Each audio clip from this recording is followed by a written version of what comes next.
Welcome, everyone.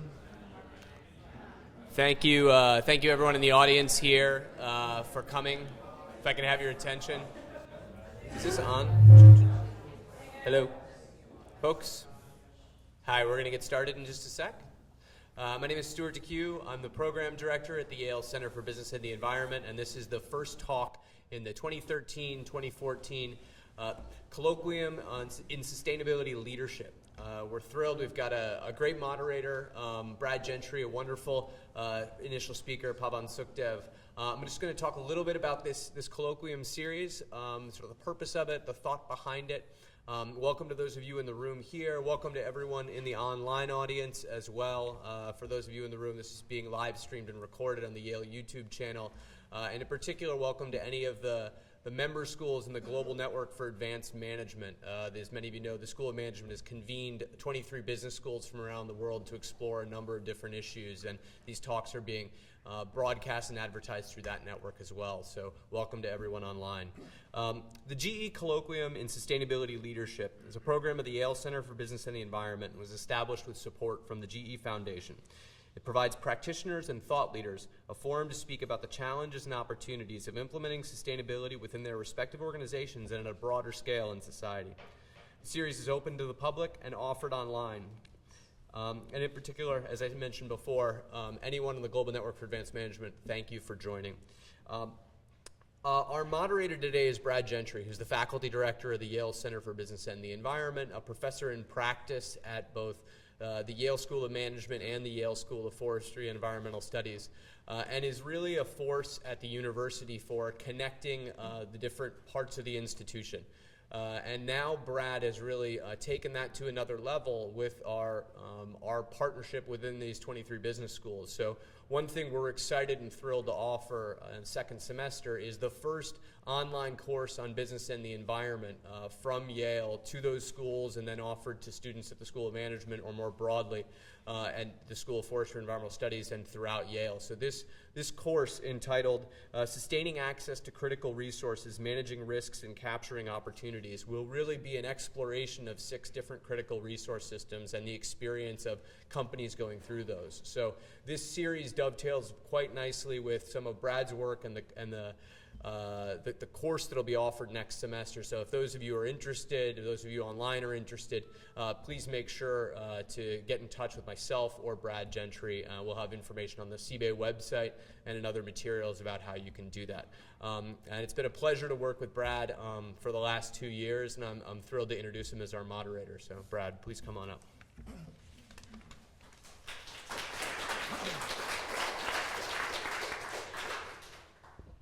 Thanks a lot, Stuart. It gives me great pleasure to talk a little bit about Pavan Sukhdev and his work and his talk, to set up the talk today. He's the founder of and CEO of Just Advisory, a consultancy firm that focuses on evaluating externalities at the micro and macro levels. During his couple of years as a visiting fellow here at Yale, including when he was a McCluskey Fellow in 2011, he put, with others, together this book, Corporation 2020, which outlines a future in which corporations generate positive rather than negative externalities across a wider range of their activities. He comes to this work from 15 years at Deutsche Bank, then was heavily involved in starting and completing a project called the Economics of Ecosystems and Biodiversity, the TEEB project, and has been quite active with the UN Environment Program on the green economy. Today, he's going to talk a bit about Corporation 2020, that initiative, which includes an action plan for moving forward on issues such as advertising rules, leverage controls on leverage, resource taxation, and performance reporting. And it's the performance reporting part that we're going to focus on today. Are we getting any nearer to measuring the true performance of corporations? Pavan's going to start by describing a little bit the nature of the book, how it came together, and then we'll dig more deeply into some of the thoughts on performance measurement, and then we'll have a discussion both between Pavan and myself and with all of you to finish it off. Pavan?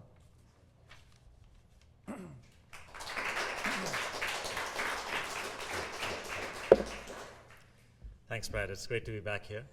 And it's, I think, a year almost exactly since we had the official launch of Corporation 2020 here at Yale University.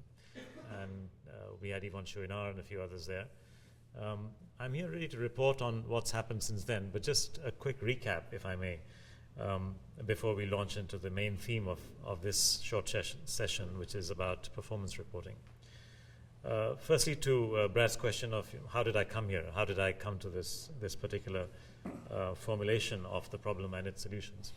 It actually came because of my work for UNEP for the green economy. The green economy was essentially a project that they had put together, a massive collaborative group authoring a large report, looking at all of the key sectors where greening was possible through investment, through policy change, through changing of regulation and so on.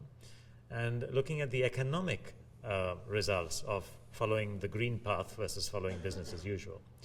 And we went through, literally, it was a boil the ocean exercise, more than 70 institutions, took 2.5 years, more than 500 people involved, et cetera, et cetera. But at the end of that, and literally as I was presenting its results to the assembled gathering in February 2011, I knew in my heart that the job wasn't done.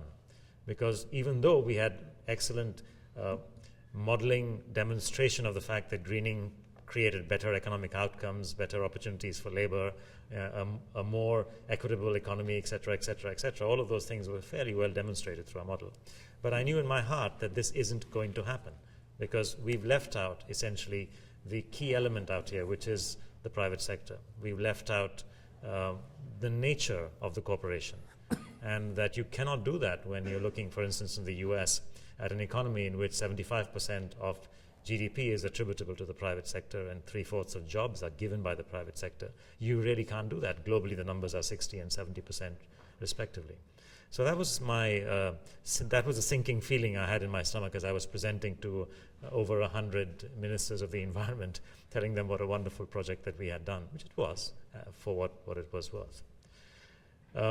Having begun at the macro level, I decided, okay, we need to step down to the micro and break down the problems that we have of excessive demand at the macro level, underpriced supply of most manufactured goods, resource depletion, which is all the way across from fresh water into minerals and so on, and finally, public capital losses happening as a result of externalities, unaccounted, unmeasured, unreported, and definitely unmanaged externalities. So the drill down was a little bit like this, and I must apologize that I deliberately chose not to put this slide as a diagram in the book, basically because to prevent other people from doing what I do, which is go to a bookshelf, pick up a book, quickly flick through the main 3 or 4 charts, internalize them and say, I know this, and then put it back and never buy it. So this is the reason why you won't find this in the book now, but it's here, so you don't have to buy the book anymore. But basically, this is the theory of change inside in the book, which is you go from the macro issue to the micro driver, and you can see that a macro issue like underpriced supply actually has more than one micro driver. The lack of accounting for the costs of leverage and the fact that it comes from a particular sector of finance and it affects all others, and the lack of proper pricing on resources. I mean, phosphorus is a simple example. If phosphorus were being correctly priced as the major rock phosphorus, is the source of most of the phosphorus that we use in agricultural commodities. Rock phosphorus is essentially available today in 4 countries, including Morocco. It's 38% from there. One country, 10% South Africa. So Africa as a continent has half of the rock phosphorus. People are buying up tracts and mines, and we have an impending scarcity, and yet the market price doesn't reflect that. So that's an example of resource depletion that's not really factored into market pricing. And finally, the externalities. So all of these 3 are driving underpriced supply. And of course, the lack of taxation for resource use, as in atmospheric resource use, carbon prices, and the lack of taxation for resource depletion generally is another big problem. And then finally, of course, we have externalities. So these are all the sort of drivers at the micro level. But the good news is that, in fact, against each of the micro level major drivers which are causing the macro issues, we do, in fact, have solutions on hand. And some of them have been discussed for decades, and some of them have been merely discussed but not actioned upon, resource taxation being one of them. So The book is about what do you need to do at the micro level, and how will the reorganization of incentives and regulations and reporting rules and so on and so forth make the difference that it makes. And I'll focus in my comments now for the next 10 minutes on basically one of these micro solutions, which is measuring and disclosing externalities. Because today, corporate performance, being focused on the balance sheet and profit and loss, essentially is targeting just one group of stakeholders, which is the shareholders, and is essentially focusing on one group of assets which the corporation directly owns, as in physical capital, but in fact focusing on none of the others. That is the nub or the essence of the lack of proper reporting. So if we look at the various aspects of public and private capital that corporations through their operations do impact, here's the landscape. Obviously factories and buildings and the like, which belong to the company, but then they train people, their own employees and others, and they create human capital inside people, which then can be used externally, which can even be exported out of the company when people leave. So you've got positive human capital externalities, but not accounted for. Corporations can privately own parks and gardens, and many do look after them. They're creating, if you like, ecosystem services within city environments, which are not accounted for. On the positive and negative side, they can deplete community values. They can create a sense of community within the company. So there's a whole host of aspects of community-owned goods and services which corporations can and do impact. And then there are, of course, the public goods and services, which are the traditional commons areas like fisheries and forests in natural capital and institutional capital. When I say social capital here, I'm actually combining two, with the sort of more traditional social capital as well as institutional capital. And when I say physical capital, I'm combining two, which is physical and financial capital.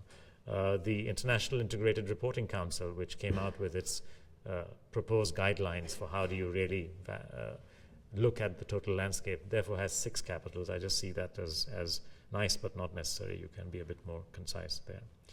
I'd like to point out also that the aspects of public ownership and community ownership are really what drives Porter and others when they talk about shared value. Michael Porter's note at the Harvard Business School paper that, in fact, you had sent me once long years ago, I think talks about shared value, and that's the 2 bottom boxes, if you like, the rows of boxes.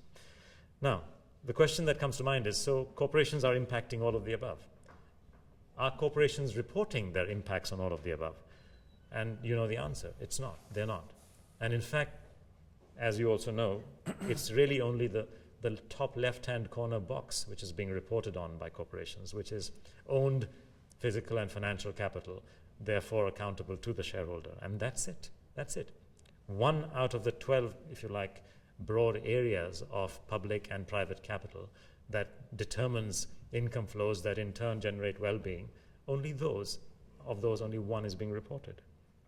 And what we want, of course, is a reporting that kind of looks like this. And I expect sharp intake of breath, because this is not easy. That's the first point, right? Trying to do something 12 times over is nothing as easy as once. However, it is very important and probably necessary, because not doing this kind of reporting, not measuring, is the first step towards not managing, and that's exactly what's happening. You cannot and you do not manage what you do not measure, and that's really where the problem lies. To give you a quantification of that, a couple of years back, a company called TrueCost, with whom I must disclose that I have a relationship now because we are business partners, they did a calculation based on assimilating something like 10 years of research on more than 3,000 companies. And according to them, the externalities, the measured costs of doing business as usual, third-party costs, are of the order of $2 trillion for the top 3,000 companies. Some of the fairly obvious causes of externalities, such as greenhouse gas emissions and extraction of fresh water and therefore preemption away from other uses, and air pollution, land and sea pollution, depletion of natural resources, change of land use, destruction of forests and wetlands, etc. All the usual things. And the value that is being destroyed every year is of the order of 2 trillion, which is like 3.5% of global GDP. So quite significant, therefore. And if you look at what's the problem, or rather where it is in terms of greenhouse gases, water, and natural resources. Don't be surprised, because these are actually the same areas where we are hitting planetary boundaries. The same terms come up in the planetary boundaries work, which is greenhouse gases and natural resources. In at least 6 out of the boundaries, there are these very same pressure points, the resource points. So on the negative side, it is definitely a big issue here in terms of not recognizing, not measuring, not reporting, not managing corporate environmental externalities. But pause for a moment and think about positive externalities. Of course, innovation by companies is seen as one of the traditional positive externalities. They create technology and it can be used elsewhere. But one area where I think we need to look at is also the creation of human capital by corporations through their training and their skills development. This picture is of the Infosys company's Mysore campus, where they have kind of a university. How many people are there at Yale studying at any time? 10,000. 10,000? Okay, so the campus of Infosys has 20,000 people on it, the 300 acres thereof, of which about 15 or 16,000 are students, the rest being teachers and admin staff. So it's twice the size of Yale, probably. And they do one thing. They don't have a liberal arts curriculum and teach 100 things under the sun. They do one thing, which is IT. So they're investing that much knowledge area, and expertise of the company and finance. It's a $500 million project in basically developing IT trainees. Intensive training, which when we worked out what was the externality based on the typical attrition rates in India, which is in the case of the sector about 17%, in the case of Infosys 15%.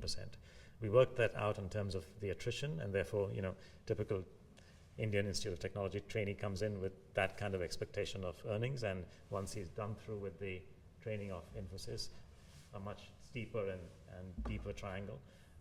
The values of those two triangles measured with appropriate discount rates and against appropriate references and benchmarks, you can actually work out what's the value created during the time that this individual was absorbing the knowledge, training, and expertise of Infosys. Answer, more than $1 billion. This is for a company which has got a profit line of about $1.3, $1.4 billion. Completely unreported. I mean, look at the amount of focus of the investor and the analyst on Infosys's published results and whether it's going to be 1.2 or 1.22.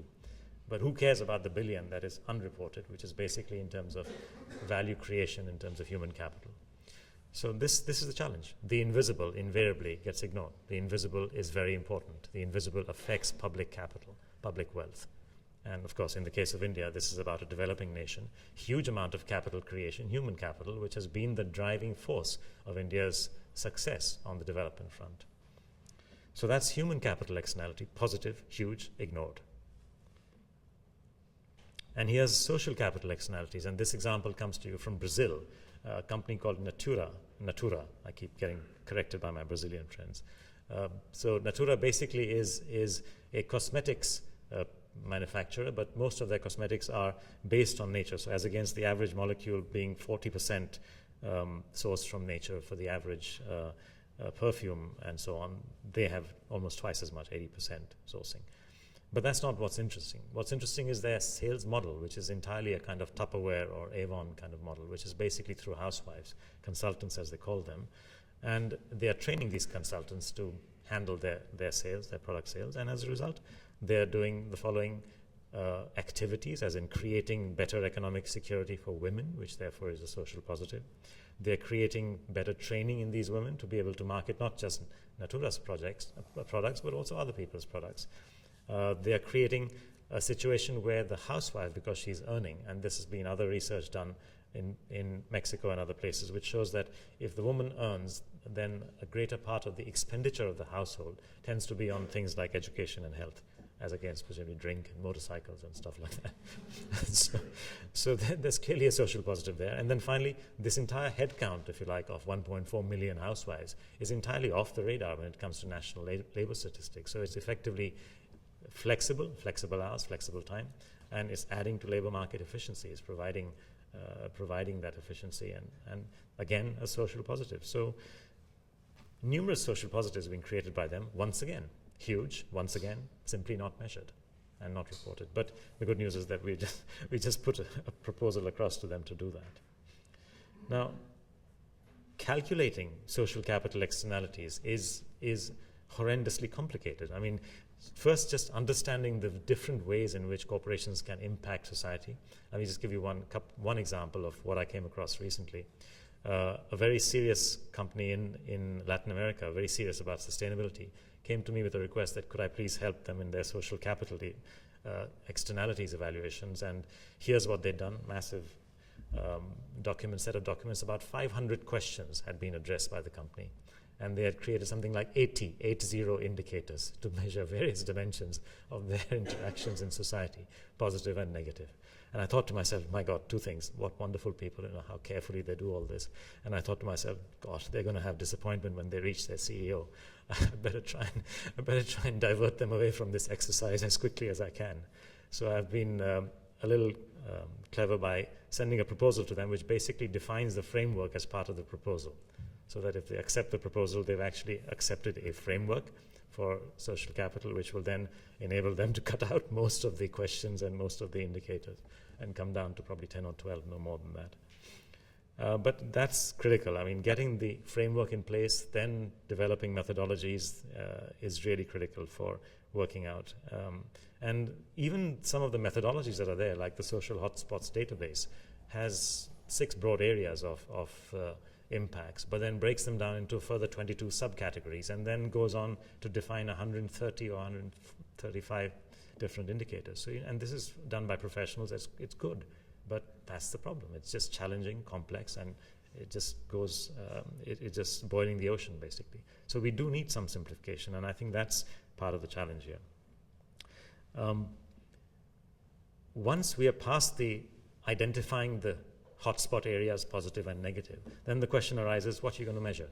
And in some cases where the social benefit is in the form of improved livelihood incomes, you can definitely measure a social return on investment, as in the value generated for households who are beneficiaries of whatever program or whatever business model they're talking about, divided by the cost incurred by the households themselves in engaging in that program, and the cost incurred by the company in investing in that program. So a return divided by the total investment can be calculated. So you can get a social return on investment. But is that enough? And I would argue not, because surely it matters how many people you're affecting. If you're just getting a social return on investment, if both the numerator and the denominator are small, that's not so impressive. So the number of people matters, and therefore that's got to be captured. And the other thing that matters is how significant, how material is that value addition to the household as a fraction of its normal income. Is it trivial or is it significant? And I think that's some of the complexities. And here's the result of following that approach for a client of mine from India, as it happens, where we created for them what has now become a kind of standard for us, which is an SROI score. The score has one dimension, which is the social return on investment, if it impacts livelihoods. But in fact, this client happens to be involved in 5 different programs, 5 different CSR programs. They take it seriously. So they have a community health program. They have a self-help group creation team, which just goes around creating microfinance self-help groups. They have a vocational training program close to the factory, a place where they teach youngsters from all kinds of useful life skills, like typing and repairing cell phones and repairing refrigerators and so on, and stitching and even beauty parlor techniques. So they do that. Then there's an animal husbandry program, because most of the villagers are agriculturalists and pastoralists, and they don't usually, without help, the villager will go with the lower value buffalo and get a low milk yield of 5 to 7 liters per buffalo, but will not be willing to invest the extra $300 approximately that is needed to buy the more expensive buffalo, because it's a higher risk if you lose the buffalo. So you need medical help, medical attention. So there's that. Then there's a land reclamation project where they're converting land which had fallen into disuse because of not natural factors, just river water creating salinization of the land. So they repair that using gypsum and using techniques like that. So the situation of a company which is doing all of these things as part of its CSR, and wondering, well, should we not be simplifying? Should we be doing less? Should we be doing more? If we do more, of what do we do more? And if you just went by the noise in the company about stuff that they were excited about, Actually, it was the land reclamation project, because it's so sexy. Because, you know, once you've done the gypsum seeding, then you can see with a flourish, you know, crops coming up, and when you finish the 1,800 hectares that you can possibly do in that area, you then do a second round which uses laser-guided tractors to level the land. Really sexy. So everyone in the company thinks that's where it's at.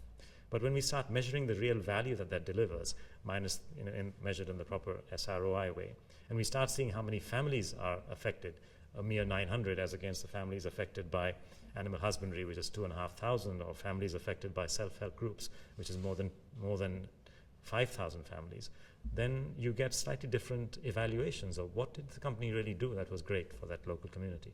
How did it improve the bonds that were built? And going back to the first principles, the social capital is about relationships, about better relationships. So if they've affected more people, if the effect that they've had is material to household incomes, and, you know, hopefully for the company's point of view, it creates good social return on investment, then it's probably a worthwhile exercise. So the answer is different. It's not the same as that which is most exciting, but rather a different program, which is the animal husbandry program. So I'll just say that this whole approach of evaluation, measurement, an effort. It needs the attention of professionals within the space of CSR, within the space of, if you like, corporate management and reporting, and people like myself, you know, assisting them in thinking through these issues.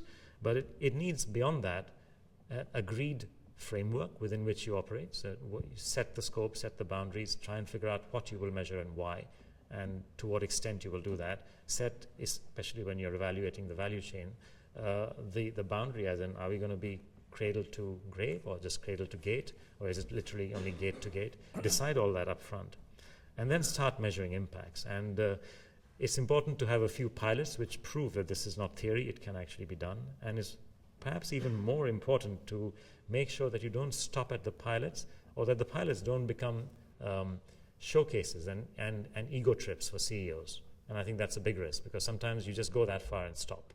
And sometimes, you know, there's a risk for the sector not moving forward with you because you happen to have stolen a march versus your competition. So I've come around to believe that, in fact, the best way forward is, once you've done the pilot and done your measurements of externalities, then try and identify the sector as the real actor. Try and get valuation framework and standard methodologies evolved by groups working in the sector. And if there is going to be a prioritization of which sectors you need to work on, well, one of the ways of prioritizing that is to see what is the size of externalities, what's the economic size of externalities of those sectors. Here are some summary results which came out of a big study that was done by Trucost earlier this year in April, where they went through sector by sector. It was a bit of a pot shot. Like, let's see where we have big externalities, do all the calculations by sector and by externality. Try and figure out which are the big areas. No surprises, coal-fired power tops the list both in Eastern Asia and North America. But what shocked me was the actual size of externalities from something like cattle ranching and farming in Latin America. Basically, land use, as in deforestation, driven by cattle ranching. And that is shocking in two dimensions, as in, one is the sheer size, the fact that it turns out to be the third highest of this long list. But the other is that if you measure the externality and you look at the value added in the sector and compare the two with the other, you find that the ratio of externality to value added is actually the worst in this case. It's almost, 18 times as much compared to value addition in the sector. So, interesting exercise, and that gives us a sense of what's material and where should one focus attention. And the list goes on, it's quite huge. But then we are again back to boiling the ocean, because look at the number of sectors which do have material externalities. We're talking about numbers in the tens, if not hundreds of billions of dollars. And these are significant. And I think at the end of the day, it's a question of collaboration, cooperation, and getting everyone aligned towards one direction. I'm very proud of this slide, Brad, because I did it myself and I didn't believe that I could. So I'm just my PowerPoint is not. Anyway. So the thing is, the stages of this whole process. First, you have to quantify impacts, which means going through your LCAs and so on, and recognizing that not every sector has LCAs, and indeed not every company has LCAs, even if it does want to, for all its locations and products and processes. And then going through and seeing where we can collect and put together economic valuations, create the pilots, create an agreed framework, look at sector-wise methodologies. And then finally move towards, once you've applied that and got some numbers out, can we report this? Can we start reporting these numbers as part of our normal annual reporting process? And that's the holy grail, because it's only when the numbers that we are talking about here, the externalities, start reaching the desks of those wonderful 19-year-olds who sit in departments like my research department at Deutsche Bank, when they start looking at externalities and start doing sector comparison and competitor comparisons, that's when it gets interesting. That's when investors start listening and start getting the information to draw a conclusion on who's carrying more risk, who's creating bigger cost to society, who's going to be attacked by Greenpeace next, or whoever it is. And that's interesting. That's really where the direction is. So this huge effort is going on under the aegis of 2 or 3 groups: the TEEB for Business Coalition, which is the overall group. The pilots are being driven by a group called the B Team, led by Richard Branson and Jochen Zeitz.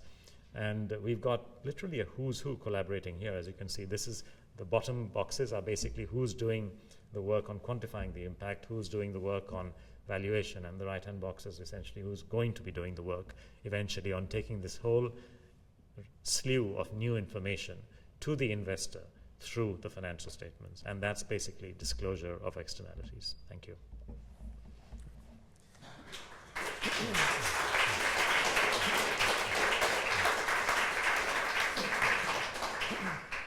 Thank you, Pavan. That was a great way to start the conversation here, and look forward to following up on a number of different aspects. I mean, obviously, if you're talking about externalities, the key question traditionally has been, how do you get anybody to internalize those?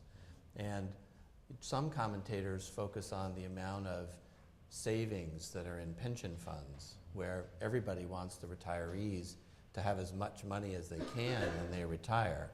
But to get there, you have to focus on private financial values rather than externalities more broadly. At least that's the argument. Yeah. How does Corporation 2020 play into that, and how does your thinking about these issues play into that debate?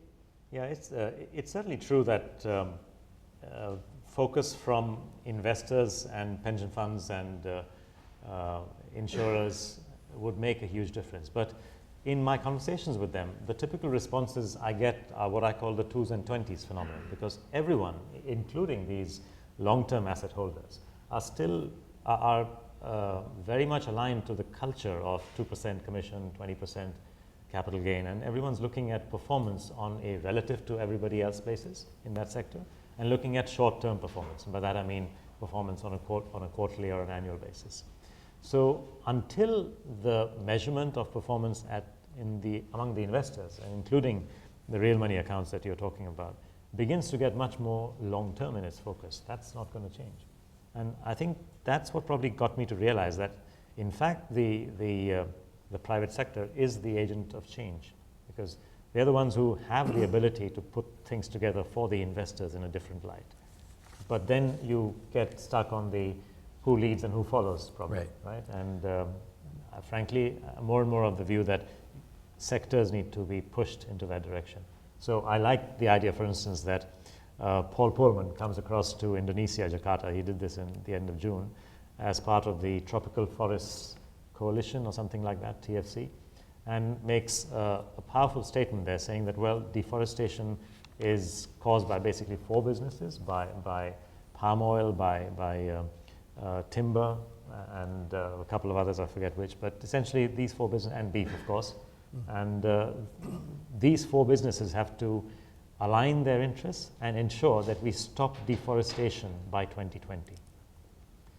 So now, obviously, he's in all of these areas. He purchases palm oil, he's 6% of that market, so he can say something quite meaningful in that respect. And the question is, will he succeed in getting others to align themselves in doing that? I think that's really the model going forward. I am not that optimistic that you and me, with our pension funds, can have much say in who manages them. And it's Yale University in your case, it's some unit trust of India in my case, and so on. It just doesn't seem to work that way anymore. We're not being heard. We are kind of the inaudible investor, end investor. And the traditional response to externalities is to say, well, the public sector, in setting the rules of the game and setting the rules for the market, needs to find ways to internalize those through the taxes you suggest, or the controls on leverage, or things like that. At least living in the US and looking at the paralysis in our national government, and having been part of international environmental negotiations recently where there's not all that exciting results, what's your hope for the government side to weigh in, either specific countries or in specific ways? I must confess, I'm not a great buyer of governments leading, the knights in shining armors being the governments. I don't see them like that. And I think part of the reason is corporations, because look, if you're a politician today, it's not just in the US, although it is the case in the US. If you're a politician, you're being judged based on factors like GDP growth. Well, in that case, look at who's accounting for 70-75% of GDP growth. You're being judged on high employment, or at least not high unemployment. So who's providing 3/4 of the jobs? Again, the corporation. You're being judged these days, thankfully at last, on fiscal prudence and balancing your budget. And who's providing corporation tax? The corporations again. And finally, you're planning to come back to power, which means you need campaign finance. And that's certainly the case here in the US, where it's become a fundamental right, I believe now, that you must have unquestioned campaign finance. But these are the things that are causing the politician of today to look over her or his shoulder to the corporate CEOs and effectively designing strategies, designing policy changes, which basically are pro-private sector, pro-CEO.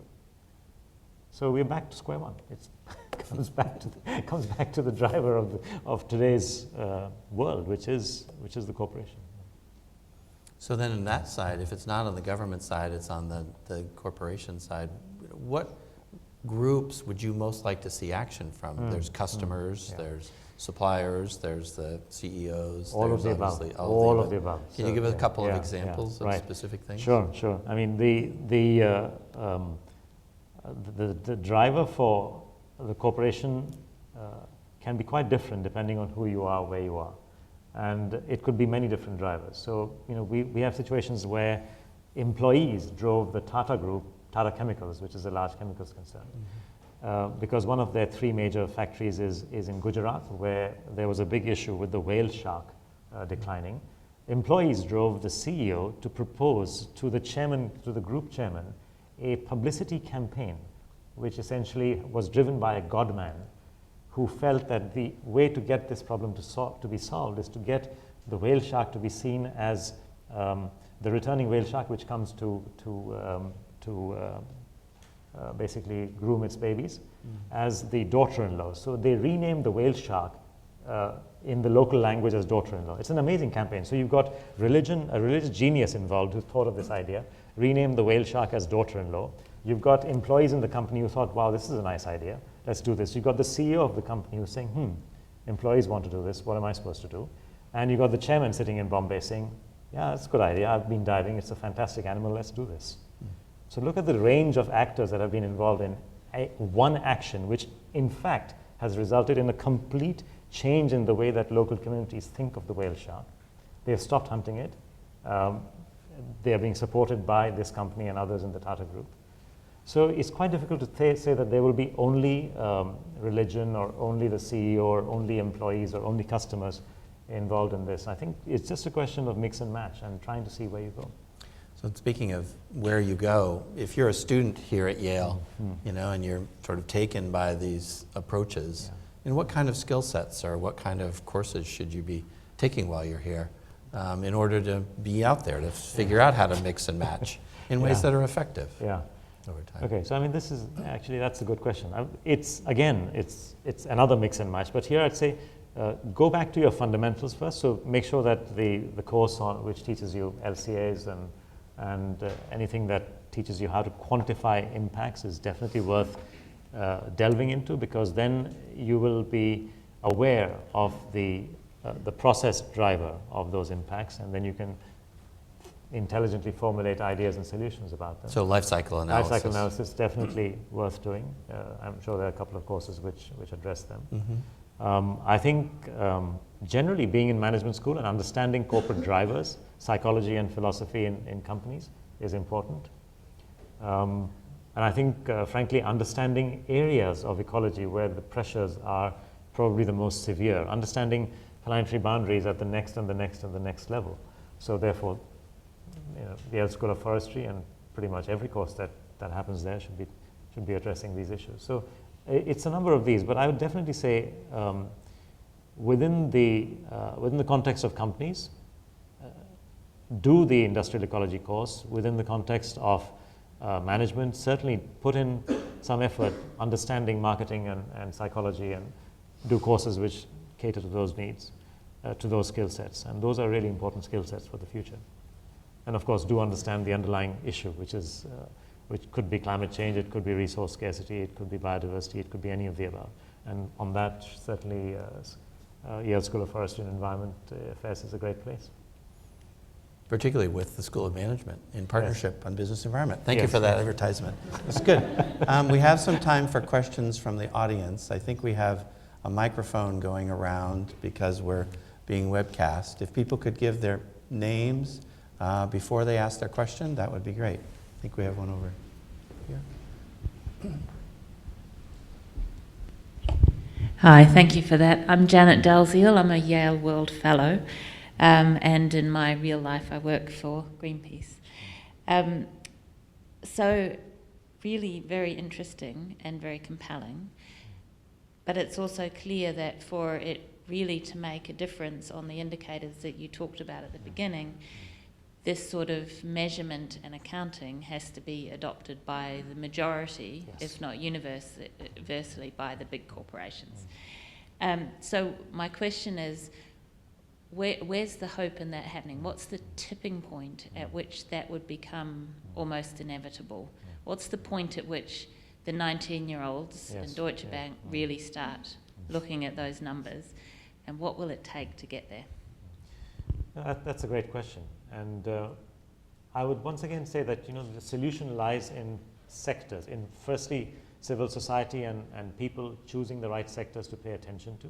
So when we look at where impacts are significant, some of the research that's come out recently which suggests coal-fired power or beef and so on and so forth, cement, these are key sectors where focus of NGOs and civil society generally should be very strong. I think the next point is that you need to move these sectors together, because you can have a great outcome from a 6% or a 5% or even a 10% leading corporation, but then you probably leave the rest behind. So it's really important to move together in sectors. Create the showcase so that you've got the methodology and you've got the demonstration, but even I would say when getting the demonstration projects, try and do it on the basis that the business sector chose that particular company's plant in this location or that, or they chose it on a consensual basis, so that, if you like, there's a sense of shared leadership. And be rational. And I think this is where some of the measurements of externalities really help. I mean, you're from Greenpeace and you do a lot with companies, persuading them through various means that action is better than inaction in some cases. But if you didn't have the right information, and of course you do your analysis, but just think of the power that you would have, the additional power you would have, having economic analysis of the size of these externalities as a compelling case where you're working with the companies, dialoguing with them, and at the same time dialoguing their governments and their customers, saying here's what this particular sector and these 3 or 6 or 10 companies are responsible for, and here's how significant it is, and that's why we want them to change the ways in which they produce product or sell product, etc., etc. So I think the power of that information should not be underestimated. So can I ask a follow-up question on that? You talked about the leadership and then needing to go across the entire sector. I'm assuming that your model of change is if you get enough examples where leading companies can do this and still make money, that will either make it easier for customers to campaign against the laggards. The laggards, yes. Or it'll make it easier for governments to adopt rules, or accounting standards boards to adopt rules that will be implementable. Are there examples of that happening recently that you can point people Well, to? I unfortunately not. Or is that a good hope? That's the good hope, and I think Okay. that's not just a good hope. I think it's a good direction, which is why I feel, and I think others in the TEEB Business Coalition and in the B team would also feel that once we've established a few signal cases which show that this is not theory, it's possible. The case of Puma is out there for everyone to see, and they've been the first off the running blocks. And there are others who are working in that direction as well, others in the B team and beyond. So I think we get good demonstration projects within a year's time, but at the same time I think it's really important to pick the demonstration projects so that we don't ignore the really big areas. I mean, if we were to do nothing in agriculture, nothing in coal-fired power, nothing in beef, nothing in palm oil, then I think we'd be doing ourselves a disservice. Mm-hmm. And there are some sectors like cement where I know that the sector is actually ready to move. It's a question of, I guess, NGOs on the one side and regulators, especially the major accounting regulators, saying, okay, we know you've got good LCAs, we know you calculate your impacts, we know you've got some fairly responsible policies up and about and moving. Let's start disclosing. Let's start measuring on a set of standards internationally and start disclosing.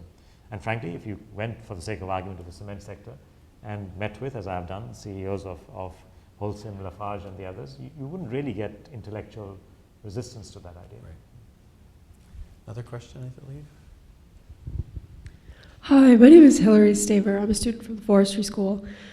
I'm wondering, so say that all of the goals about integrated reporting were to be fulfilled, and we had all of the companies, at least in a given sector, sort of measuring these externalities and incorporating them into their financial reporting.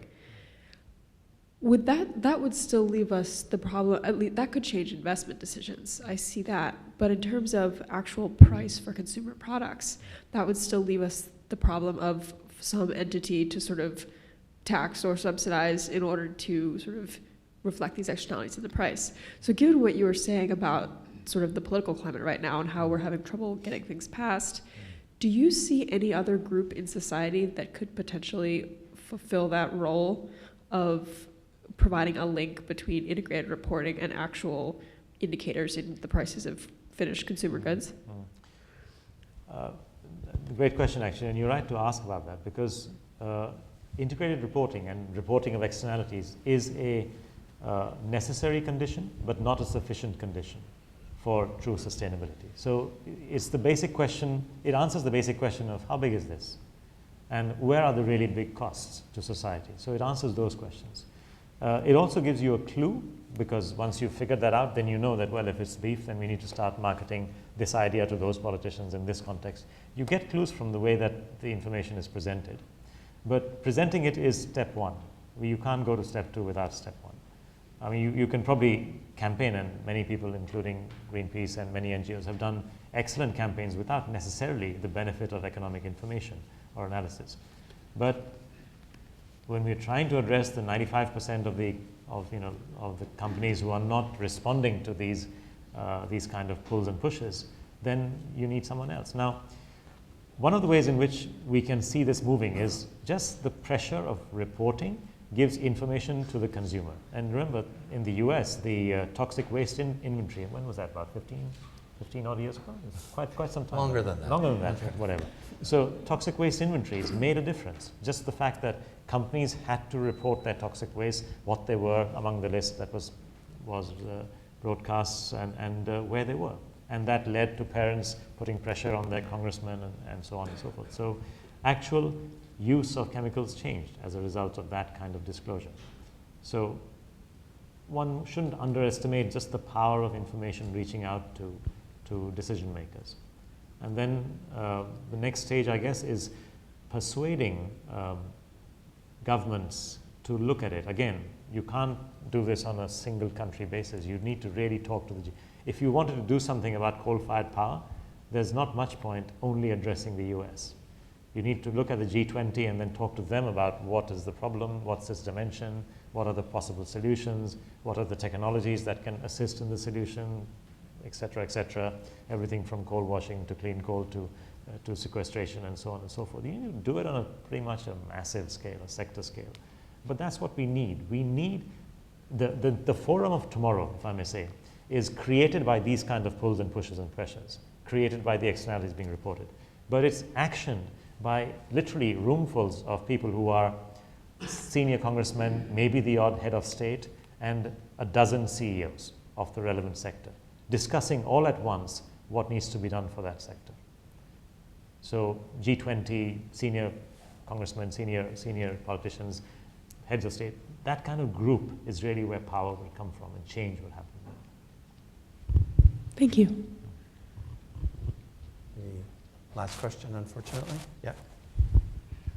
Mary Evelyn Tucker from the Forestry School. Pavan, thank you so much. And of course, I've admired your work and watched it grow.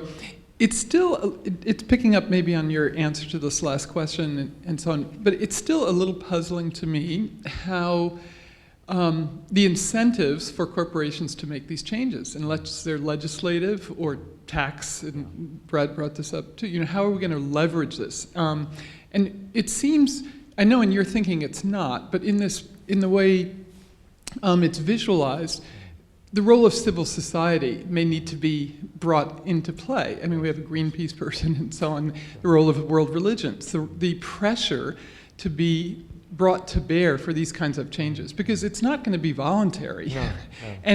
So I think that's the issue, and that between Davos and the World Social Forum, there's such a gap. Yes. So I think we need to bridge this gap and bring civil society on board in a more effective way. Yeah. You're quite right, Mary. In fact, this gap that you describe is what I call the leadership followership gap. Because I think we've seen what we had to see in terms of corporate leadership. So we have the Paul Pullmans and the Jochen Zeitzes of this world. They've done what they can do, and they're still at it, so that's great. But if you add up all of these leaders, if you, for instance, take the turnover of Unilever and even add Walmart for the sake of argument, because they're interested in this direction, you take all those companies and add up their value add, and you take their value chains and account for that. I did a back of the envelope, and the answer was about 4 or 5% of the total economy. So we're talking about $700 odd billion worth of value add. So what about the remaining 95%? And I think that's the challenge. So the thing is that we need the civil society intervention. And when I say civil society, it is of course broader than the NGOs. So we need institutions in civil society, including the church, including religious organizations, including social actors of all kinds, to take up issues which clearly are going to affect the future of all of us, and are coming to a head in a manner that has made me think of 2020 as the turning point, as a kind of time by which a number of changes must be put in place. So I'd definitely encourage students here who belong to different groups, action groups and so on, or even students who are working with, as you are, I know, with communities of spirituality, to look at what drives behavior, what drives change of behavior. I think the information that we have on hand merely would act as a buttress, as a kind of platform upon which to build your case, but the case would be potentially quite a different case. Well, Pavan, on that note, thank you so much for helping us kick off this year's General Electric Colloquium on Sustainability Leadership, and we look forward to continuing to have you be working with us here at Yale, and look forward to seeing how all this comes to pass. Great. Thank you all very much. Thanks very much.